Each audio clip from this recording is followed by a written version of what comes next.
මේ කුලක කියන පාඩම අපට හම්බුණා 6 වසරේදී. 6 වසරේදී හැබැයි කිව්වේ කුලක කියලා නෙවෙයි. 6 වසරේදී කිව්වා තේරීම කියන පාඩමක්. අන්තිමටම හම්බුණා ඉතාලියේසි පාඩමක්.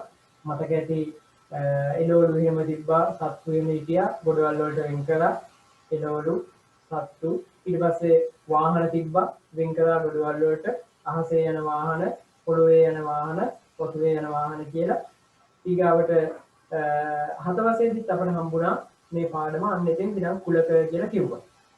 අපි එතෙන්දී හරියටම කතා කරලා කුලකයක් කියන්නේ කවුද කියලා. කුලකයක් කියලා කිව්වේ නිශ්චිතවම හඳුනා ගන්න පුළුවන් පොදු ලක්ෂණයකින් යම්කිසි කාණ්ඩයක් වෙන් කරලා ගන්න එකට කිව්වා කුලකයක් කියලා. යම්කිසි සමූහයක් තියෙනකොට නිශ්චිතවම හඳුනා ගන්න පුළුවන් පොදු ලක්ෂණයකින් කාණ්ඩයක් වෙන් කරලා ගන්නවා. ඒකට කිව්වා කුලකයක් කියලා. උදාහරණයක් කුලක 1ක් 10ක් අතර පූර්ණ සංඛ්‍යාවක්.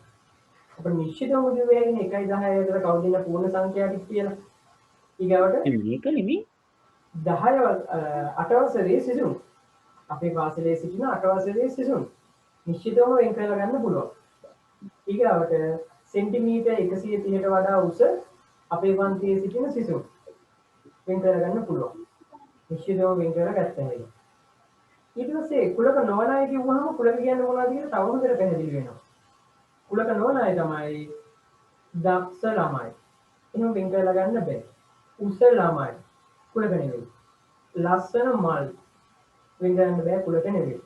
මිලාදික භාණ්ඩ ඒව කුලක නෙවෙයි. නේද? එහෙමනම් කුලක කියලා කියන්නේ නිශ්චිතවම වෙන් කරලා ගන්න පුළුවන් වෙන්න ඕනේ. කාටවත් එතෙන්දී සැකයක් තියෙන විදිහක් නැහැ. කාටවත් සැකයක් තියෙන විදිහක් නැහැ අයිතිද නැද්ද කියලා. දැන් හිතන්න දක්ෂ ළමයි කියලා කුලකයක් ගන්නවා. පාසලේ පන්තියේදී රවුමක් ඇදලා කියනවා මේ පාසලේ ඉන්න මේ පන්තියේ ඉන්න දක්ෂම ළමයි ටික මේ රවුමට එන්නේ කියලා. ඒක ඔන්න හිතා ඉන්න වෙනවා මම මේකට යනවද නැද්ද මම දක්ෂද නැද්ද ප්‍රශ්නයක්. එහෙම වෙන් කරන්න දෙයක් නැහැ. එහෙම වෙන් කරන්න බෑ. ඒක කුලක නෙවෙයි. කුලකයන් නම් එහෙම සැකයක් තියෙන්න බෑ. ස්ථීරව දන්නවා අයිතිද නැද්ද කියලා. හරි. ඊට පස්සේ 7 වසරේ තව හම්බුණා කුලකයක් ලියපු ආකාර ටික. කුලකයක් ලියපු ආකාර 3ක් ඉගෙන ගත්තා. විස්තරයක් ලෙස ලිව්වා අවයව ලයිස්තු ආකාරයෙන් ලිව්වා සරල වලහන් තුල තුන්වෙනියට වෙන් රූපයෙන් නිරූපණය කළා. එහෙනම් කුලකයක් ලියපු ආකාර 3යි අවයව ලයිස්තුවල් ලෙස ලිව්වා වෙන් රූපයකින් ලකුණු කළා ඊට පස්සේ විස්තරයක් ලෙස ලිව්වා. එහෙමනම් අපි මුලින් මේ දේවල් ටික මතක් කරගෙන ඉමු. කියන්නේ කුලකයක් කියන්නේ කවුද කියලා හඳුනාගත හැකි ද්‍රව්‍ය වලින් යුත් සමූහයක්. ද්‍රව්‍ය වලින් යුත් සමූහයක් කුලකයේ නිශ්චිතව හඳුනාගත හැකි ද්‍රව්‍ය වලින් යුත් සමූහයක් කුලකයේ. උදාහරණ ඒකට දෙකක් විතර ලියලා ඒ කියලා කුලකයක් තියෙනවා. විස්තරයක් විදිහටම ලියමු. එයා තමයි 1ක් 10ක් අතර පූර්ණ සංඛ්‍යා. මේ උදාහරණ සංඛ්‍යා කියන්නේ 1 2 3 4 ආදී ලෙස සංඛ්‍යා. ඊගාව. B තව උදාහරණයක්. මහරගම වචනේ අකුරු. ඒකත් කුලක. දැන් P අකුර ගත්තාම අපි නිශ්චිතවම දන්නවා P මේකට අයිති නෑ කියලා. හැබැයි M අකුර ගත්තාම නිශ්චිතවම දන්නවා M එකට අයිති කියලා. ඊගාවට කියන්නේ අනුමානිකාවක් කුලක දැක්විය හැකි ආකාර 3කි. කුලක දැක්විය හැකි ආකාර 3කි. අපි ඉගෙන ගන්නේ 3යි. 10 වසරට යනකම් කුලකයන් ලියන්න පුළුවන් ආකාර 3ක් තමයි භාවිත කරන්නේ. 10 වසරේදී තව එකක් ඉගෙන ගන්නවා. කුලක දැක්විය හැකි ආකාර 3කි. එක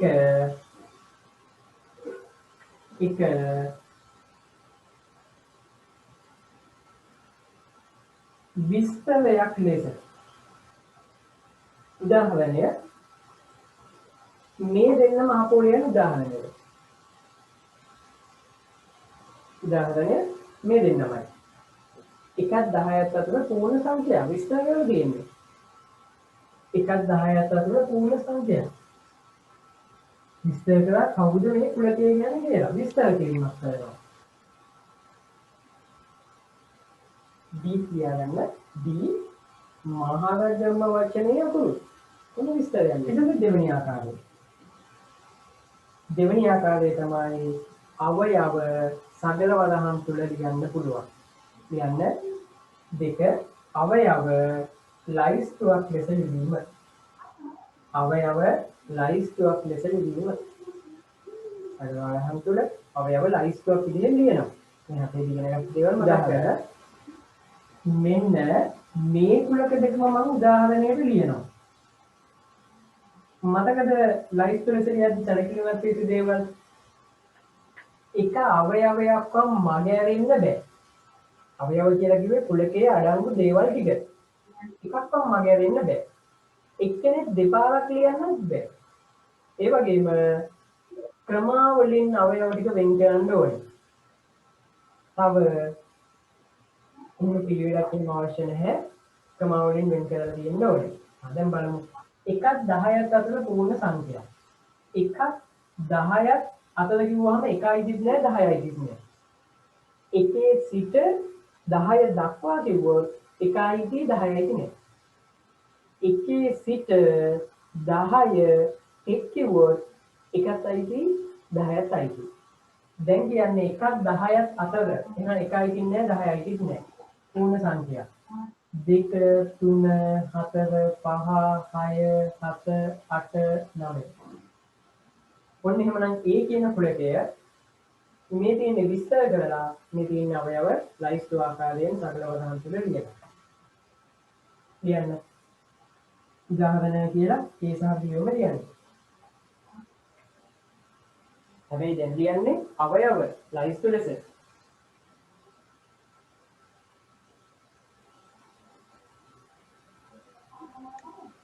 සගල වදහන් මහරගම වචනේ අකුරු බලමු මහරගම වචනේ අකුරු කුලකය M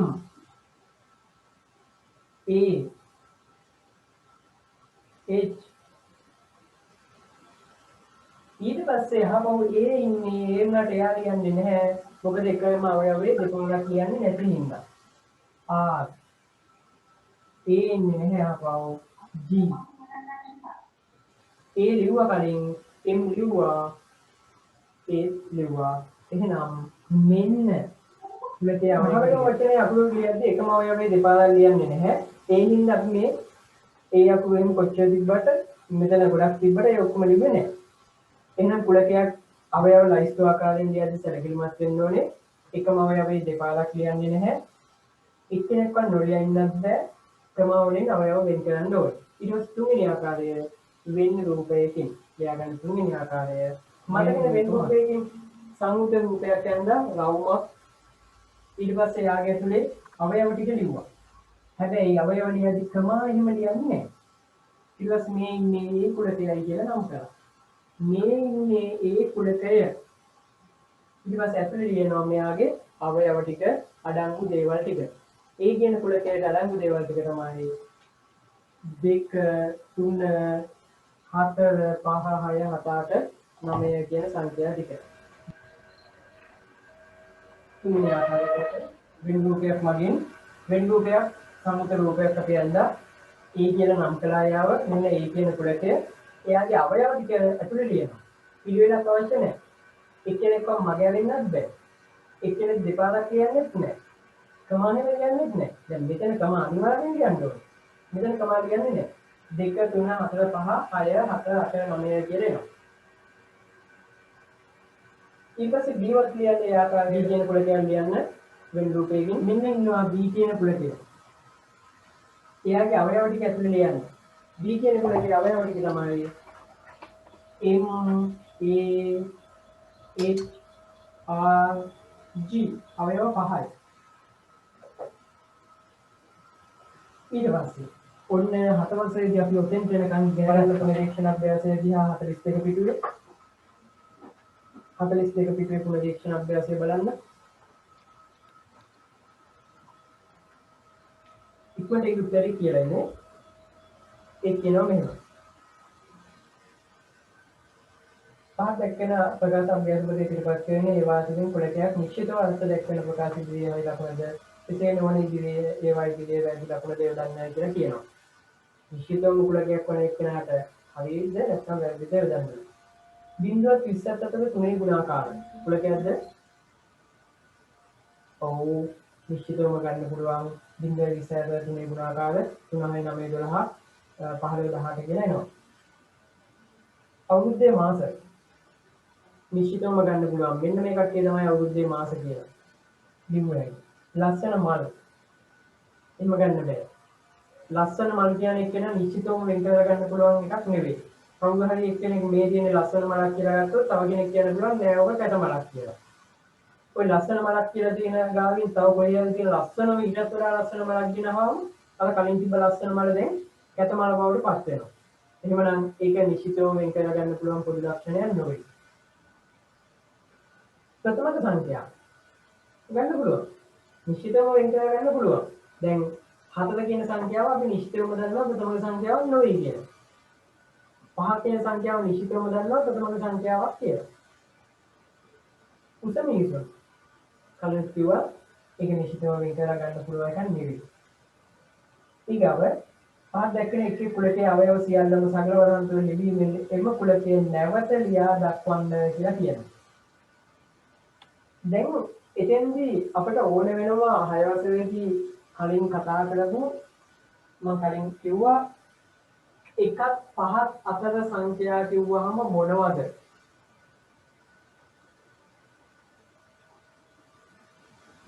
මෙන්න මෙයා ගැන හොඳට මතක තියෙන්න ඕනේ. ඒ හින්දා ඔතන කොටුවක් ඇදලා දරුවක් ඇතුලේ ලියාගමු. මෙන්න මෙයාව එකක් පහක් අතර සංඛ්‍යා ටික ලියන්න. පොතේ පැත්තක එකක් පහක් අතර සංඛ්‍යා. ඊගාවට එකේ සිට පහ දක්වා සංඛ්‍යා. එකේ සිට පහ දක්වා සංඛ්‍යා ටික ලියන්න. එකක් පහක් අතර සංඛ්‍යා ඊට පස්සේ එකේ සිට පහ දක්වා සංඛ්‍යා ඊට පස්සේ මේ අමතක දැනුමට එකේ සිට පහ තෙක් සංඛ්‍යා එකේ සිට පහ තෙක් සංඛ්‍යා ටික ඔය ටික ලියන්න. විවිධ පාඩම් වලට අපිට මේ දැනුම අවශ්‍ය වෙනවා. එකක් පහක් අතර කිව්වහම මොකද කියන්නේ? එකක් පහක් අතර කිව්වහම 1යි කියන්නේ 5යි කියන්නේ 2 3 4 ඉතරයි ඇති. ඊට පස්සේ එකේ සිට පහ දක්වා එකේ සිට පහ දක්වා එකේ සිට කිව්වම 1යි. පහ දක්වා කිව්වම 5යි කියන්නේ. එක සිට කියපුවම යයි. 2 3 4 1 2 3 4 ඊගව එකේ සිට පහ තෙක් එකේ සිට පහ තෙක් එකේ සිට කිව්වම 1යි. පහ තෙක් කිව්වම 5යි. ඒ වෙන සංඛ්‍යා ටික තමයි 1 2 3 4 5 කියන ඔක්කොම කියනවා. 1 2 3 4 5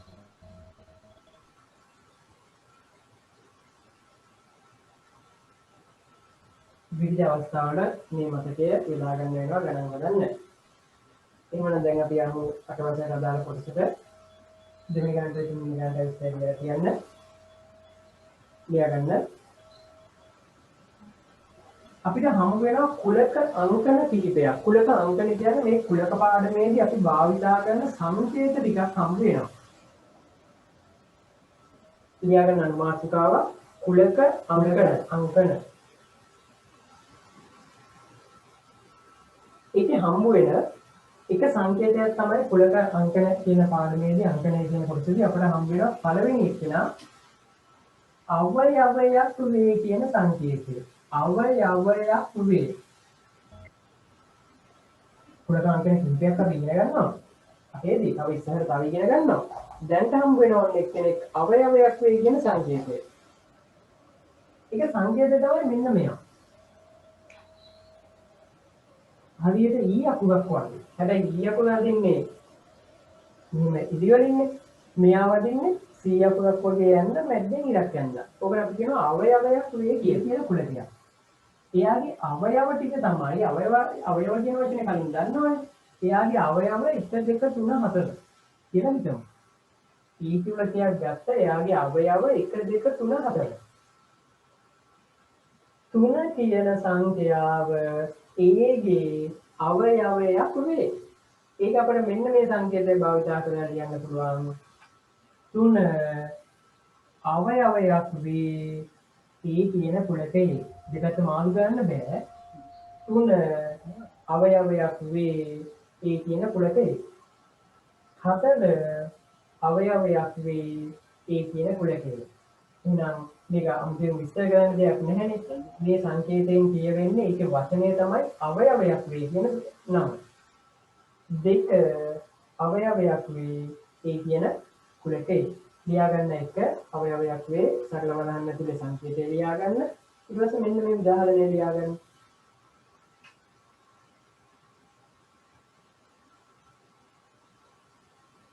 ඒ කුලකේ අවයව තමයි 1 2 3 4. එහෙනම් මේක 3 අවයවයක් වේ ඒ කියන කුලකේ. 2 අවයවයක් වේ ඒ කියන කුලකේ. 1 අවයවයක් වේ ඒ කියන කුලකේ. එහෙනම් අවයවයක් නොවේ කියලා ලියා ගන්න පුළුවන් වෙන්නේ නේද? දැන් කවුරු හරි මේක ලිව්වොත් වැරදීනේ. 6 අවයවයක් වේ ඒ කියන කුලකේ. හරිද? වැරදීනේ. ඒක වැරදි. එහෙම යන්න බෑ. 6 මේ කුලකේට අයිති නෑ. ඒකට අපි කරන දේ තමයි අවයවයක් වේ කියන සංකේතය කපනවා. එතකොට ඒකෙන් කියවෙනවා 6 අවයවයක් නොවේ ඒ කියන කුලකේ. දැන් ඒක හරි. 6 මේ 6 නෑනේ මේකද? 6 අවයවයක් නොවේ ඒ කියන කුලකේ. ඒක හරිනේ. ආයාවෙන් ලියාගන්න මේ යටි.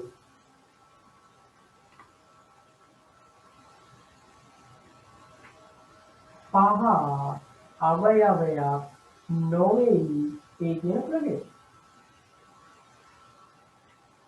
එහෙනම් මේ දෙන්නම 1 2 3 4 අවයව වෙනවා. අනිත් අය කවුරුවත් මේ කියන කුලකේ අවයව නොවේ.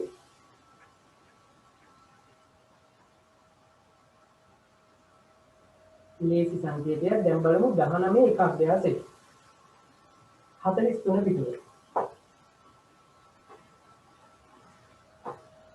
ඉතින් කියලෙමු. හරිය ගන්න කියමු එක් කරන්න දෙයක් නැහැ. හරිය ගන්නේ පහත් සාධාරණ එකක් කියවන ආකාරයේ ලියා දක්වන්න. හැමෝම කියමු පළවෙනි එක නම් ත්‍රිකෝණය අවයවයක් වේ බහුවස කුලකේ. ඒකට මාරු ගන්න එපා. ත්‍රිකෝණය අවයවයක් වේ බහුවස කුලකේ. දෙවෙනි ඉම් අවයවයක් නොවේ ඉංග්‍රීසි හොලියේ ස්වරාක්ෂර කුලකේ. මොකද ඉංග්‍රීසි ස්වරාක්ෂර කියන්නේ A E I O U නේ. ඒ පස් දෙනානේ. ඊගාව 8 අවයවයක් වේ ඉරක්කේ සංඛ්‍යා කුලකේ. කැරට් අවයවයක් නොවේ පළතුරු වර්ග කුලකේ. කැරට් අවයවයක් නොවේ පළතුරු වර්ග කුලකේ. ඊගාට බලන්න. පොතේ යන්න එපා බලන්න මොනවද ඉන්නවද කියලා ඊගාට දෙන්න ගන්න. සුදුසු අවයවයක් වේද අවයවයක් නොවේද කියලා මෙතනින් හිස්සන් පුරවන්න. නවතනින් බලමු මොනවද එන්නේ ඕනි කියලා. 11. ප්‍රථමක සංඛ්‍යාව කියන කුලකේ 11 කියන්නේ ප්‍රථමක සංඛ්‍යාවක්. එහෙනම් 11 අවයවයක් වෙනවා ප්‍රථමක සංඛ්‍යා කුලකයේ 11 අවයවයක් වෙනවා ප්‍රථමක සංඛ්‍යා කුලකයේ. 2 15 හතරේ ගුණාකාර කුලකය. හතරේ ගුණාකාර කුලකය 4 8 12 16 20 24 හතරවල් චක්‍රය. 15 හම් වෙන්නේ නැහැ. එහෙනම් එකෙන් දෙන්න ඕනේ 15 අවයවයක් නොවේ. හතරේ ගුණාකාර කුලකය. 3 නිල් අවයවයක් වෙනවද නැද්ද අහනවා දේදුන්නේ වගේ. එහෙනම් දේදුන්නේ පාඩ ටික මතක තියෙන්න ඕනේ. ඒක මතක තියාගන්න දෙයකම දන්නවා. විද්‍යාලෙහිමත් ඉගෙනගෙන තියෙනවා.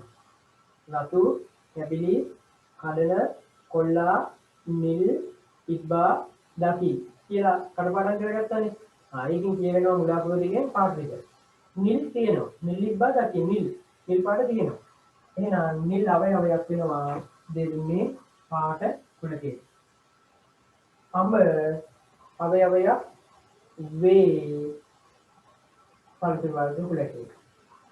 මාතර අවයවයක් ලු බස් අවයවයක්ද නැද්ද අහනවා බස්නාහිර පළාතේ දිස්ත්‍රික්කය. බස්නාහිර පළාතේ දිස්ත්‍රික්කය දන්නවනේ. එමුනම් මාතර ඒකටයි නැහැ. එහෙනම් මාතර අවයවයක් නොවේ බස්නාහිර පළාතේ දිස්ත්‍රික්ක වල. අනුමානිකාව කුලකයක අවයව සංඛ්‍යාව.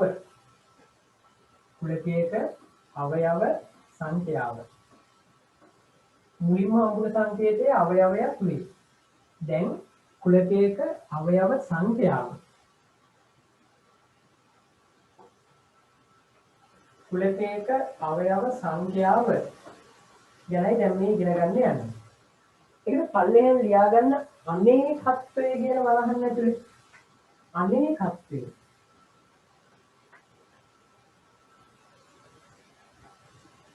අනේකත්වය කියලා කියනවා.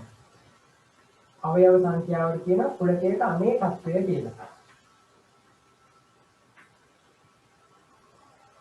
ඒකේ තියෙන සංකේතය තමයි අපි පාඩම පොඩ්ඩක් කතා කරගෙන ගිහිල්ලා ඒක සංකේතය ලියමු. දැන් A කියන කුලකයක් තියෙනවා මෙහෙම. A කියන කුලකයේ අවයව 2 4 6 8. මෙයාට අවයව තියෙනවා මේ කුලකයට අවයව තියෙනවා 1යි 2යි 3යි 4යි. අවයව සංඛ්‍යාව 4යි. අහුවොත් මේ ප්‍රශ්නයක් A කුලකයේ අවයව කීයද කියලා උත්තරේ 4යි. අපි ඒක ලියනවා මෙන්න මෙන්න. NA කියලා ලියනවා. A කුලකයේ අනේකත්වය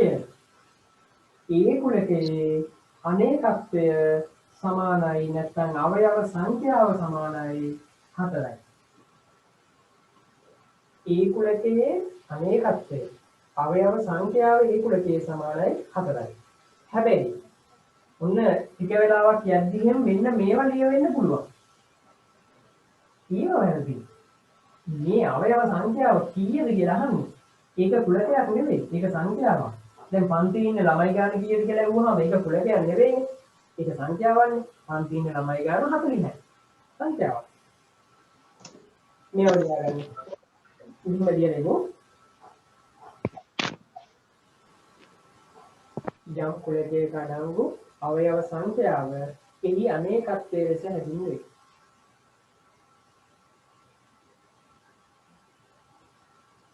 දැන් මේවා ලියාගන්න.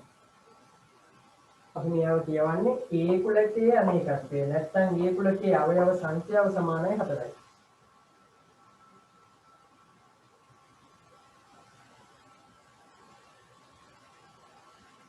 A කියන කුලකයක් තියෙනවා. එයාගේ අවයව වෙන්නේ 2 4 6 8. එයාගේ අනේකත්වය ඉන්නේ සමානයි A කුලකයේ අවයව ගාන සමානයි. P කියන කුලකයක් තියෙනවා. ගණන් දෙක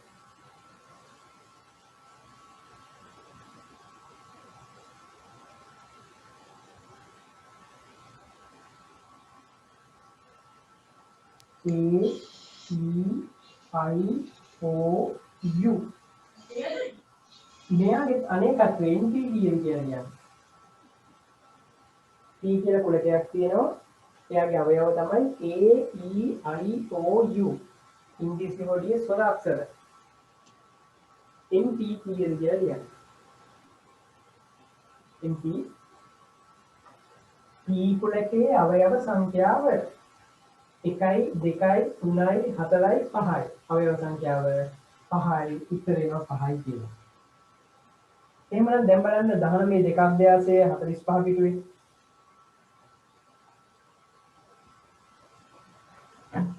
19 දෙක අභ්‍යාසය 45 පිටුවේ ඒක කියනවා මෙහෙම. පහ දැක්කේ එක් කුලකයේ අවයව සියල්ලම සගල වර්ගන්තුව ලිවීමෙන් කුලකයේ ලියා දක්වන්න කියලා කියනවා. ඒක පුළුවන් නේද? 10ට අඩු ගණන සංඛ්‍යා. මොනවද 10ට අඩු ගණන සංඛ්‍යා ටික? 1 2 3 4 5 6 7 8 9. 10ට අඩු කිව්වම 10යි කියන්නේ. දැන් බලන්න පළවෙනි වම් ඉලක්කම් දෙකෙන් අහනවා එන්නේ කීයද කියලා. එහෙනම් එන්නේ 1 2 3 4 5 6 7 8 9. අවයව 9. එන්නේ සමානයි 9. වම් ඉලක්කම් ඊගාවට NB කීයද කියලා අහනවා. බලන්න NB කීයද කියලා. කුලකයේ තමයි අනුරාධපුර වචනේ අකුරු.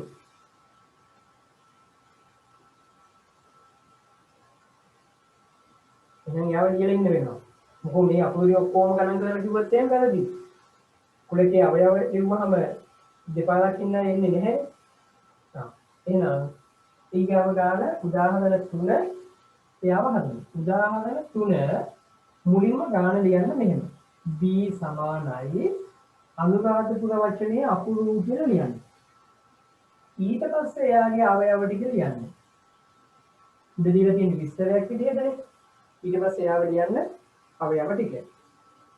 අන්න ඊට පස්සේ කිව්වේ නැති MB සමානයි කීයද කියලා. B කුලකයේ අවයව ගාන කීයද කියලා ලියන්න. පළවෙනි ගානේ B. B කියලා කියන්නේ B සමානයි අනුරාධපුර වචනේ අකුරු. එහෙනම් දීලා තියෙන කියලා එහෙමම ලියා ගන්න. ඊට පස්සේ එයාව අවයව ලයිස්තුවල් ලෙස ලියන්න. ඊගාවට NB කීයද කියලා ලියන්න. B කුලකයේ අවයව සංඛ්‍යාව කීයද කියලා ලියන්න. අවයව සංඛ්‍යාව ලියන්න විදිහක් නෑනේ. අවයව ලයිස්තුවල් ලෙස ලිව්වේ නැත්තම් A N U R A ලිව්වා. B H A ලිව්වා. P U ලිව්වා. R ලිව්වා. A ලිව්වා. අවයව ටික ලයිස්තුවල් ලෙස ලිව්වම වෙනවා අවයව ටික A N U A N U R D H P. එහෙනම් NB කීයද කියලා අහන්නේ. NB අවයව සංඛ්‍යාව. B කුලකයේ අවයව සංඛ්‍යාව. B කුලකයේ අවයව සංඛ්‍යාව සමානයි 1 2 3 4 5 6යි 7යි. අවයව සංඛ්‍යාව 7යි. අනේකත්වයේ අවයව සංඛ්‍යාව 7යි කියලා එනවා. හරි. එහෙනම් තව අපිට මේ පාඩමේ එකම අනුමාතිකාවයි ඉතිරිලා තියෙන්නේ. එහෙනම් අපි මේ අනුමාතිකාවක් කතා කරගනිමු. ඒකත් දෙවි අනුමාතිකාවක්. ඊගාව සංකේතය අපිට ලැබෙන්නේ යන්නේ. දෙවෙනියට ඉගෙන ගත්ත සංකේතය අනේකත්වයේ කියන සංකේතය. අවයව සංඛ්‍යාව. ඊගාව. දැන් සමහර කුලක තියෙනවා මෙන්න මෙහෙම කිව්වොත් බලන්න. මම කියනවා M කියන කුලකය තමයි ශ්‍රී ලංකාවේ සිටින අවුරුදු 150ට වඩා වයස වැඩි අය. ඉක්මනට නම් ලියන්න ඕනේ. දැන් එතකොට මේ මම දන්නවා මම මේ කියන කුලකයට අයිති නෑ කියලා. එහෙනම් මට ලෝක වාර්තාවක් මොකක් හරි කියන්න බෑ. මම අවුරුදු 150ට වඩා වැඩි වුණා නම් අවුරුදු 150ක වැඩි අය ලංකාවේ සිටින. දැන් අපි එහෙම හෙව්වට ලංකාවේ එහෙම අවුරුදු 100 ලෝකෙවත් අවුරුදු 150ට වඩා වයස වැඩි අය නැහැ. එහෙමනම් මේ කුලකයේ ඇතුලේ ඔන්න විස්තරයක් විදිහට කිව්වේ ඇයි අවුරුදු 150ට වඩා වයස වැඩි අය. විස්තරයක් විදිහට කිව්වේ හැකි. මෙයා කුලකයක්. නිශ්චිතව වෙන් කරලා ගන්න පුළුවන් කුලකයක්. හැබැයි අවයව ටික ලිව්වහම his අවයව එකක්වත් නැහැ. මේක ඇතුලේ එකක්වත් ලියන්න බෑ. ඒතකොට මේක කුලකයක් නොවේද? මේක කුලකයක්. හැමෝම දන්නවා නිශ්චිතවම මේකට අයිතිද නැද්ද කියලා. වෙන රූපයකින් ඇඳුවොත් ඒ his මොකුත් නැහැ. අන්න එහෙම කුලකයක් අපිට හම්බ වෙනවා. තව කුලකයක් ගත්තොත් in කියන කුලකය. සමානයි 1 5 8 10 ගුණාකාර. 1 5 8 10 ගුණාකාර 10 වල චක්‍රේ 1යි 5යි අතර 10 ගුණාකාර ඉන්නවද? විස්තරයක් විදිහට කිව්වහම ලස්සනට කුලකයක් පේනවා. හැබැයි අවයව ටික ලිව්වහම his අවයව එකක්වත් නැහැ.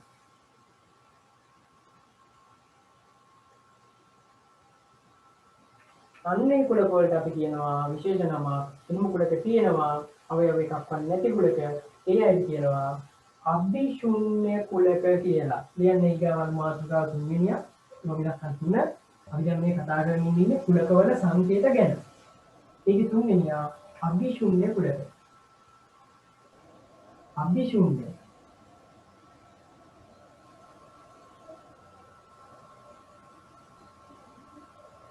අභිශුන්‍ය කුලක. හරි කැටේ ලියාගමු. දැන් මේ කියපු දේ විස්තරයෙන් කියලෙමු. යම් කිසි කුලකයක අඩංගු ලියාගන්න. යම් කුලකයක අඩංගු අවයව සංඛ්‍යාව බිඳුව වේ නම් අවයව සංඛ්‍යාව බිඳුව වේ නම් එය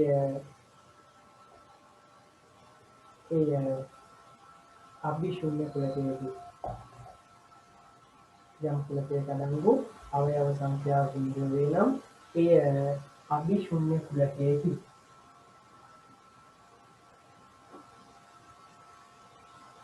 මෙන්න බලන්න අවයව සංඛ්‍යාවට අපි කලින් නමක් කිව්වා. අවයව සංඛ්‍යාවට කලින් නමක් කිව්වා. එහෙමනම් මෙතන m කුලකයේ අනේකත්වය m කුලකයේ අවයව ගාන සමානයි බිඳුවයි. අන්න එහෙමයි අපි කියනවා අභිශුන්‍ය කුලක කියලා. එහෙමනම් මෙන්න බලන්න සංකේතය. m කියන කුලකය m සමාන වෙනවා අභිශුන්‍ය කුලකයකට. m සමානයි අභිශුන්‍ය කුලකය. මෙන්න සංකේතය. රවුමක් ඇඳලා රවුම කැපුවා. m සමානයි අභිශුන්‍ය කුලකයක්. මෙයාව ලියාගන්න. මෙයාව ලියන්න. n සමානයි බිඳුවයි කියලා ලියන්න. ඊට පස්සේ යටින් ලියන්නේ m සමානයි අභිශුන්‍ය කියලා. යන්න m සමානයි ග්‍රහණය m සමානයි 150ට වඩා වයස වැඩි අපේ පන්තියේ ළමයි. වයස වැඩි අපේ පන්තියේ ළමයි. අපේ පන්තියේ අවුරුදු 150ට වැඩි ළමයි කොහොමවත් නැහැ කියලා අපි දන්නවා. 150යි කියා අවුරුදු 20කට වැඩි ළමයිවත් නැහැ. අවුරුදු 150ට වඩා වයස වැඩි අපේ පන්තියේ ළමයි. his කුලකයේ අවයවය his. අතන his n සමානයි m කුලකයේ අනේකත්වය සමානයි බිඳුවයි. m සමානයි අභිශුන්‍ය කුලකයක්.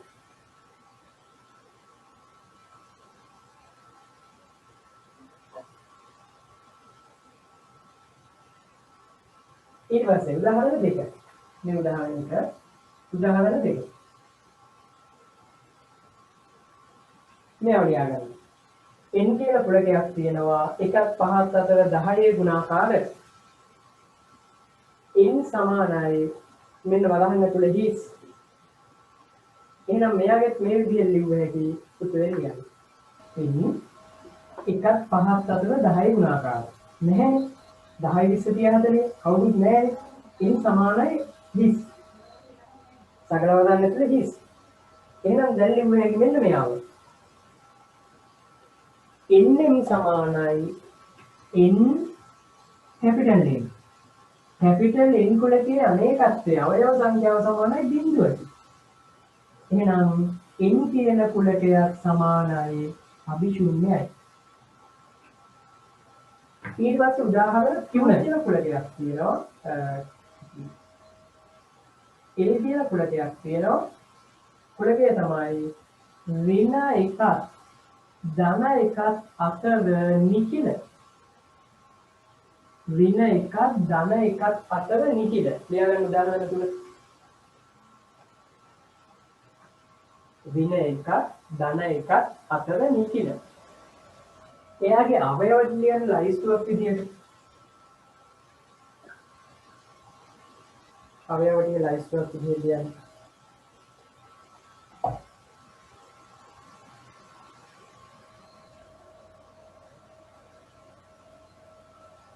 ඍණ 1යි ධන 1යි අතර ඉන්න නිකිල සංඛ්‍යාව පූර්ණ සංඛ්‍යා ටික. සංඛ්‍යා රේඛාවෙන් හිතන්න ඍණ 1යි ධන 1යි අතර ඉන්නේ කවුද? බිඳුව. බිඳුව විතරයි ඉන්නේ. මෙන්න මෙයාගේ අවයවයක් තියෙනවා. අවයවයේ බිඳුව. ඔන්න සමාන ළමයි අවයවයේ බිඳුව කියලා දැක්ක ගමන් කියනවා මෙයා අභිශූන්‍ය කුලකයක් කියලා. දැන් මෙයාගේ NL කීයද? L කුලකය අනේකත්වය බිඳුවද? නෑ. එක අවයවයක් තියෙනවා. NL සමානයි 1යි. දැන් මේක මෙහෙම ලියුවොත් හරිද? L කුලකය සමානයි අභිශූන්‍යයි. හරිද? L සමානයි අභිශූන්‍යයි. හරිද? කියන්න පුළුවන්ද? බෑනේ.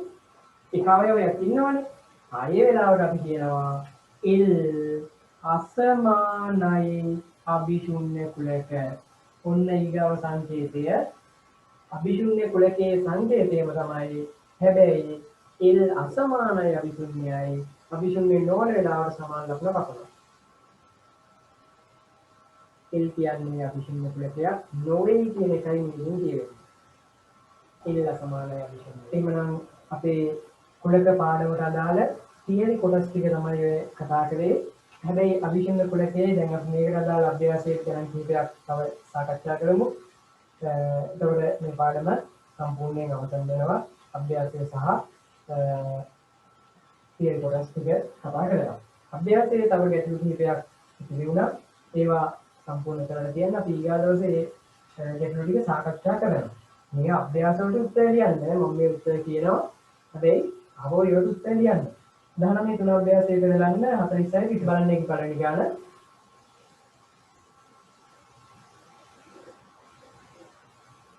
ඒ කියනවා මෙහෙම. p සමානයි 5ට අඩු 5 ගුණාකාර. p සමානයි 5ට අඩු 5 ගුණාකාර. 5ට අඩු 5 ධන ගුණාකාර. අභිශූන්‍ය කුලකද නැද්ද කියලා අහනවා. 5ට අඩු 5 ගුණාකාර මොනවද? ධන ගුණාකාර.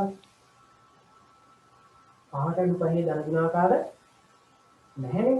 පහින්ද පටන් ගන්නෙව 5 10 15නේ. ආයෙනම් එයා අභිශූන්‍ය කුලකයක්. ඒ නිසා අපිට කිව්වේ හැකි p සමානයි අභිශූන්‍යයි කියලා. දෙවෙනි q බිංදුවේ සිට කිව්වම බිංදුව අයිති 10 එක් 10 එක් කිව්වම 10 අයිති පූර්ණ සංඛ්‍යාවක්. ඒක නම් කොහොමවත් අභිශූන්‍ය කුලකයක් වෙන්නේ නැහැ. බිංදුවේ සිට කිව්වම බිංදුව 1 2 3 4 5 6 7 8 9 10 කියන ඔක්කොම අයිති. එහෙනම් q අසමානයි අභිශූන්‍ය කුලකයක්. එයාගේ අනේකත්වය වෙනවා 11. බලන්න බිංදුවේ සිට 10 එක් බිංදුව 1 2 3 4 5 6 7 8 9 10 අවයව 11ක් ඉන්නවා. මේ බිංදුවත් ආවනේ. එහෙනම් මේ විදිහට අභ්‍යාස ටික සම්පූර්ණ කරලා තියන්න.